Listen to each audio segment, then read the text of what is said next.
হে everyone, আজ তো হচ্ছে ভ্যালেন্টাইন্স ডে। সোনার পাপা বললো রেডি হয়ে একটু ঘুরে আসি, তো কথা বলার সাথে সাথে রেডি হয়ে নিয়েছি। তারপর ঝটপট আমি সন্ধ্যাটাও দিয়ে দিলাম, সোনাকেও রেডি করে দিলাম।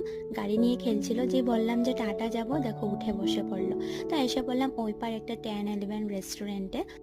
আর সোনা পাপাকে বললাম পাপা হাই করো, তো এই দেখো সাথে সাথে হাইও করে দিলাম। আমরা অর্ডার করেছিলাম স্টিম মোমো আর পানির চাউমিন।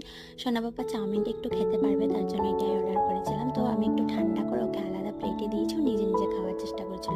আর এখানে মোমোটা না আমার ভীষণ টেস্ট লাগে, আর এক প্লেট আমি ফুল খেতেও পারি না, একটুতেই পেট ভরে যায়। তারপর এদিকে দেখো সোনার পাপাকে একটু খাইয়ে দিলাম।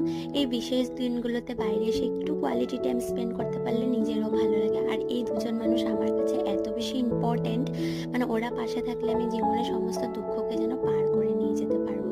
ওকে বলে দাও, ওকে। ভাবেই কাটলো আজকের দিনটা। মিনি ব্লগটা ভালো লাগলে সাবস্ক্রাইব করে দিও চ্যানেলটাকে। তো চলো বাই।